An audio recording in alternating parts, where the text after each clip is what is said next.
Time and space is mysterious. Learned that from the Lotus Sutra. This is the last week of the practice period. Things begin and they end. And when did it begin and what does end? The whole thing just becomes more and more mysterious to me. But this is the last week of the practice period. So following Thich Nhat Hanh's guidance, which I'm happy to follow in his commentary, he does a third action dimension in the Lotus Sutra and includes the Paramitas. So Constance, who is not feeling well, or looks like she's feeling fine but didn't want to pass it on to anybody, is going to talk on screen. That's Constance over there in the TV. Well, you'll get to see her full screen in a minute. She's going to talk about the first three Paramitas, introduce us to the Paramitas, and then on Thursday I'm going to talk about the other three Paramitas, but they're all completely interconnected. It's like anything, you pick one thing up, you pick it all up. So we're really doing this together. But before we do that, the closing of the practice period is this weekend. And we are holding a very special, very wonderful, once a year, once in a lifetime. You just never know what's going to happen next, right? Buddha's Enlightenment Retreat and a Shusho ceremony this weekend at Open Sky. I was looking, Gretchen's been sending me the registration. It looks like some people are signed up for both days, which is wonderful. If you can come for both days, please come for both days, because that will help everybody. And it looks like there's also space that if you can come for one day or the other, please do that. But let Gretchen know that. And thank you, Registrar.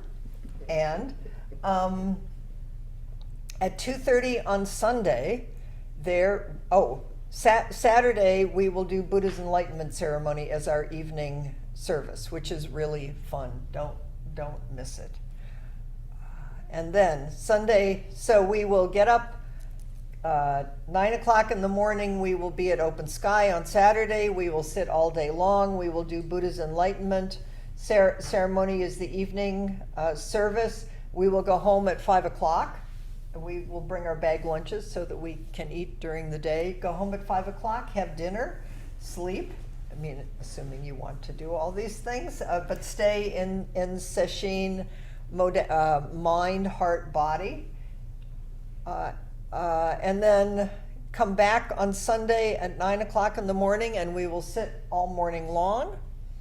And then we will have our bag lunch and do a little setup, because then we are going to have a very special ceremony for our Shusho, which is traditional. And she's really looking forward to it, and so am I, and it's really fun. And what it means is that everybody who's in the practice period, I mean, everybody's invited, but if you're in the practice period, please really try to come in person if you can. Sorry.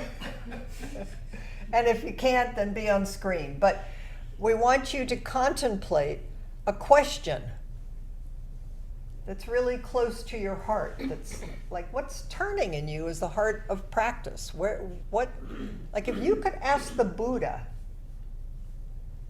hey, what's up, Buddha? And then you'd say, but instead you're going to say, Shusho. And then you ask your question, and then the Buddha's going to come through Constance. You'll be really surprised, and so will she, because she's going to respond to you. And then there'll be a chance to do a follow-up question if you want to. Yes, Susan did it.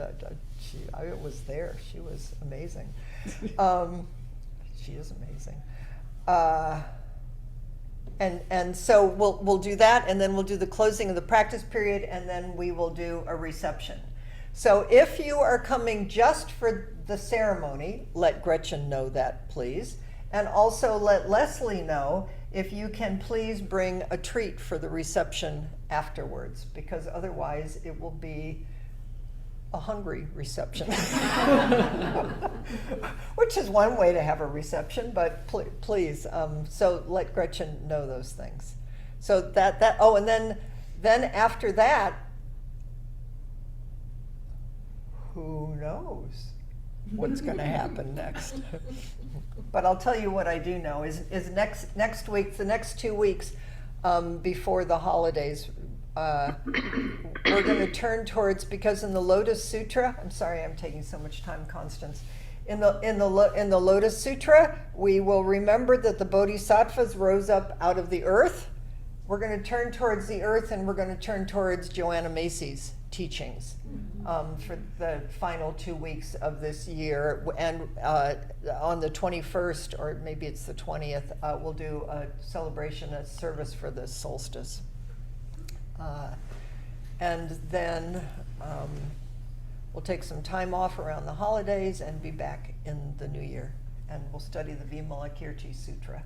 So don't think anything is ending. It's just changing forms. Okay, so I think I remembered everything. And having said that, this is Constance's last Dharma talk as Shusho. So, so can we whoa, there's Constance. If anybody over here needs to move over there, or whatever you need to do to adjust. And Constance, I didn't do the robe chant, so you can start us with that, please.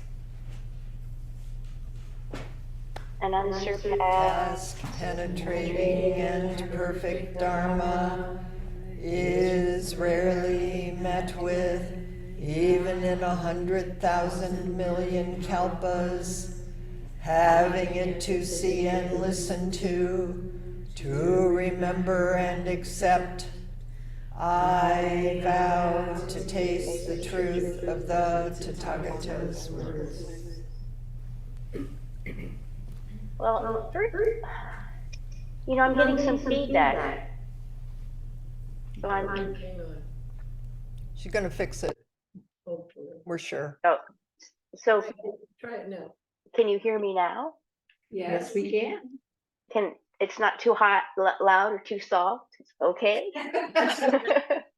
Good, okay, great. Okay, well, hi everybody.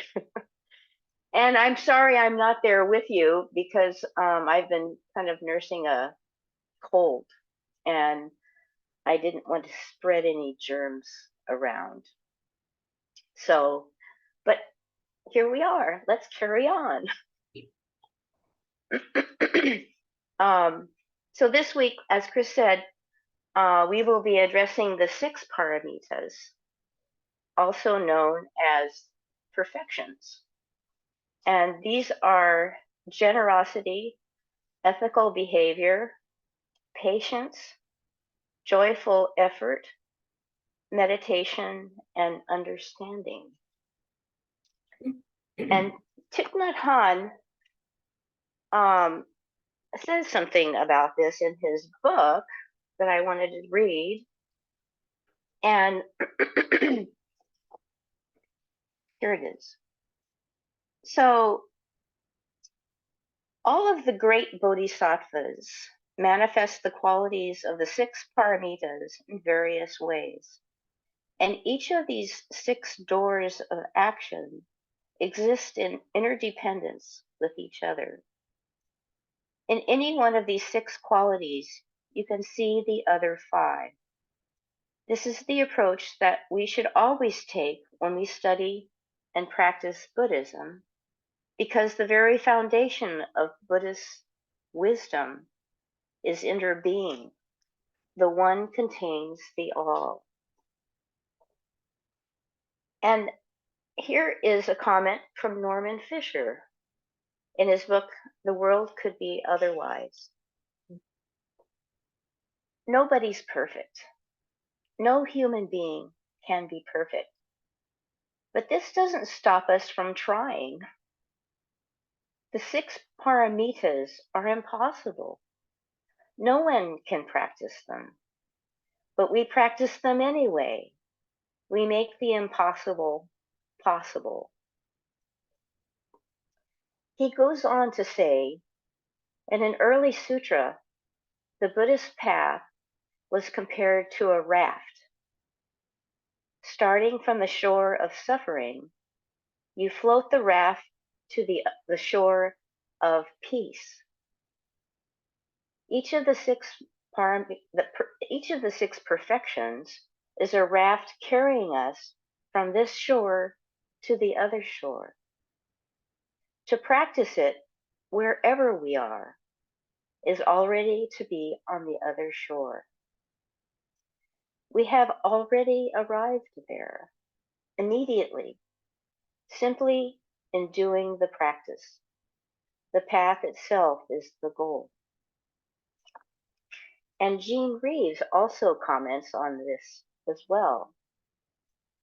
I think it would be a great mistake to assume that, at least for the Lotus Sutra, the end or goal of Buddhism is some kind of experience of being enlightened or awakened.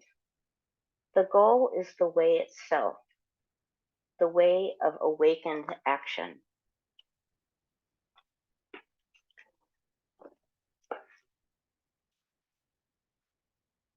So, what is this practice? Thich Nhat Hanh says just one sentence, well, he says a lot of sentences about it, but there's one sentence that I thought was particularly interesting. He says, we're going to start with generosity first. So this is what Thich Nhat Hanh says about that.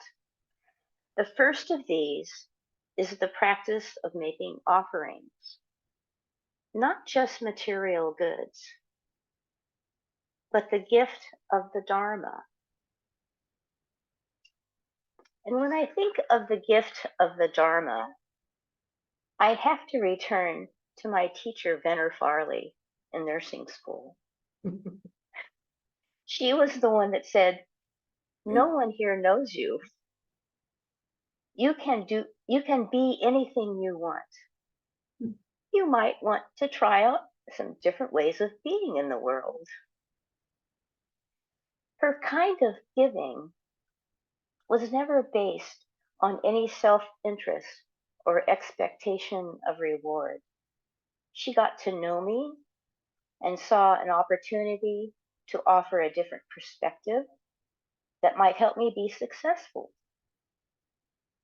It was like she was Bodhisattva never disparaging, and saw that my raft was a bit off course, and she suggested a gentle course correction.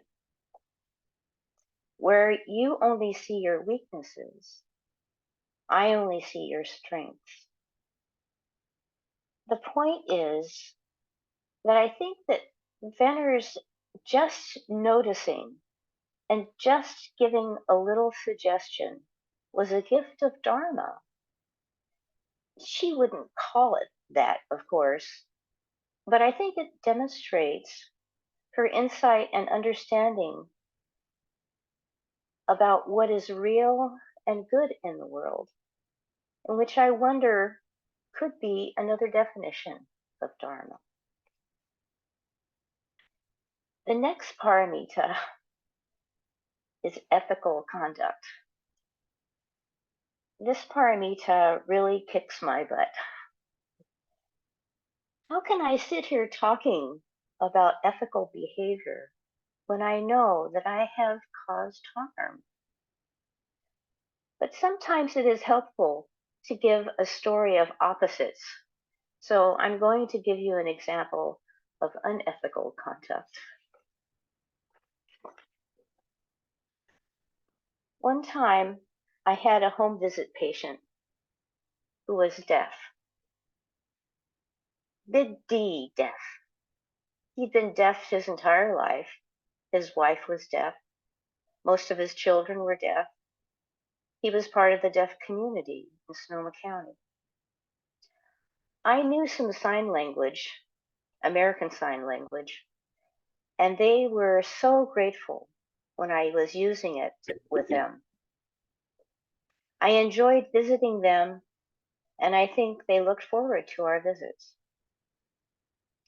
I visited for some months, But one day they asked if there was a phone number that they could call me on.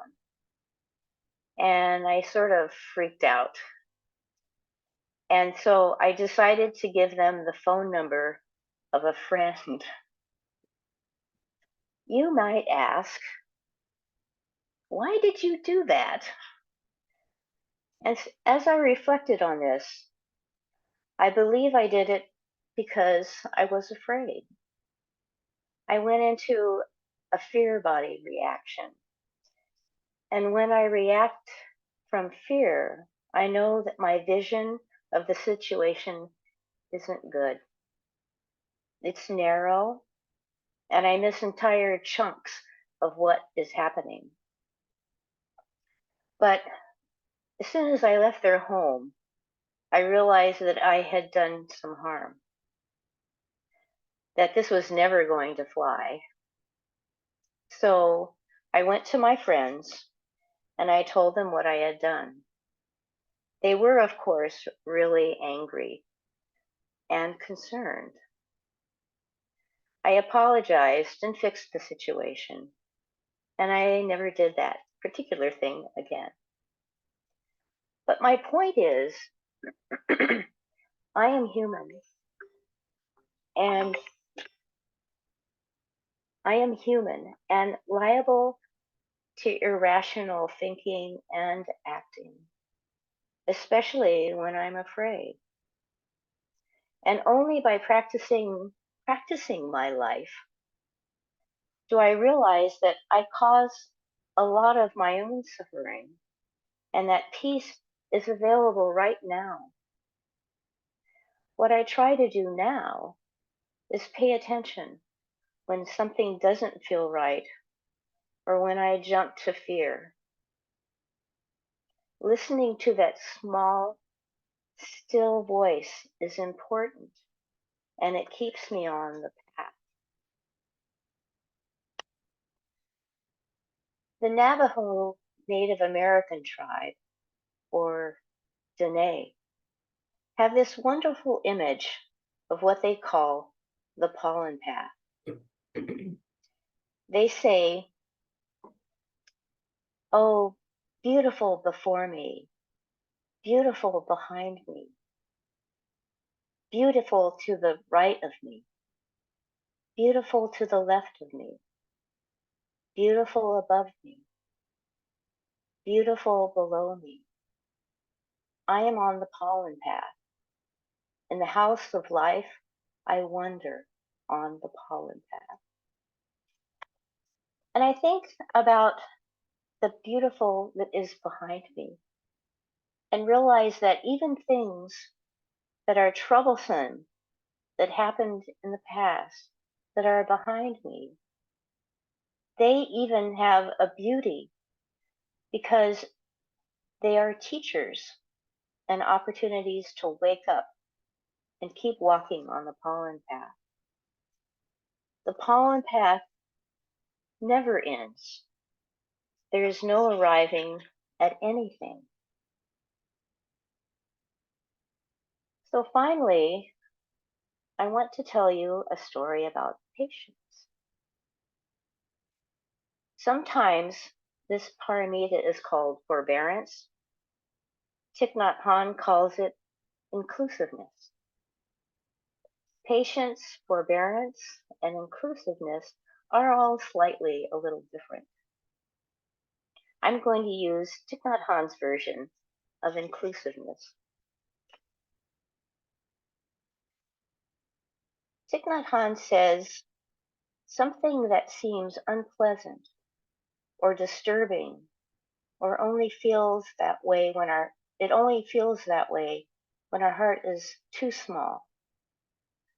When our heart is large enough, we can be very comfortable. Inclusiveness is a quality of being that does not bring suffering. When our heart is big enough, we won't suffer. So here's my story.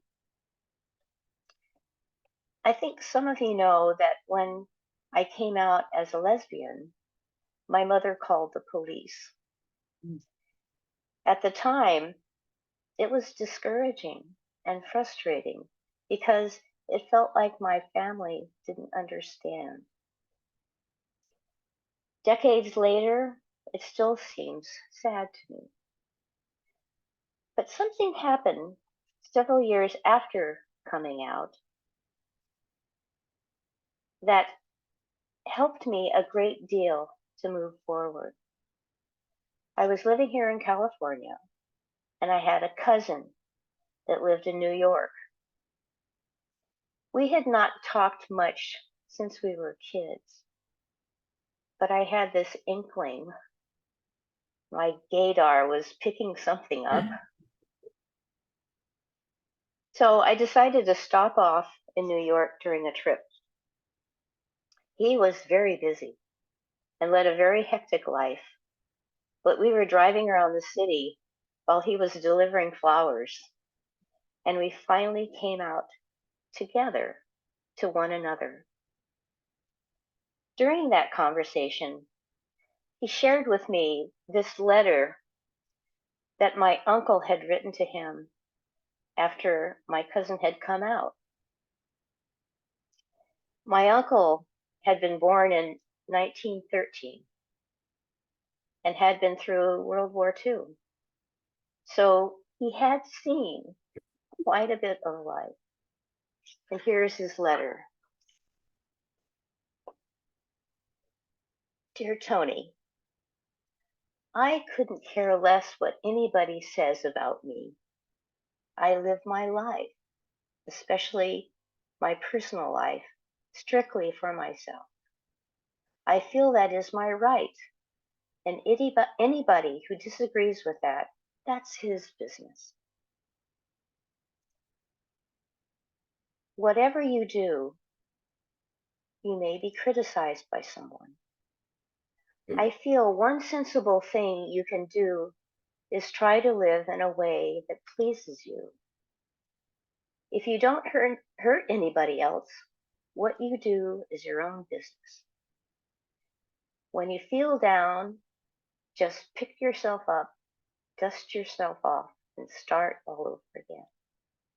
Love, Dad. This was my mother's brother talking to his son, and it felt so protective and supportive to me. He doesn't mince any words, and I can just hear my uncle's voice and his Philadelphia accent sticking up for my cousin. Reading my cousin's letter was kind of a corrective experience for me. My uncle had a big heart, big enough to include something that was different than what he might have expected. Suzuki Roshi sums up our practice in this short paragraph from Not Always So.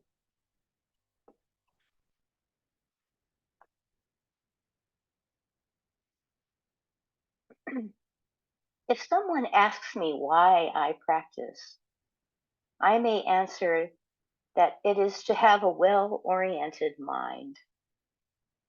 The point is not to lose this well-oriented mind. In Japan, children have a Bodhidharma toy. Do you know this toy?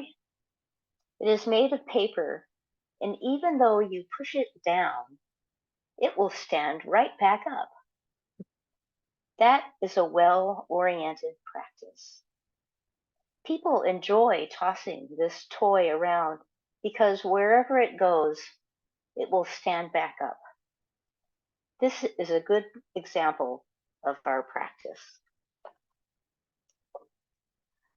So I'm wondering if what Suzuki Roshi is saying is that when tough things happen, like being afraid, feeling left out, or feeling stuck, that trying to see the full picture, including everything, and noticing things on the way may help us stay on the path of peace.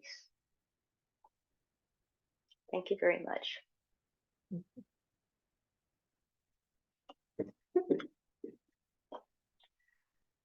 So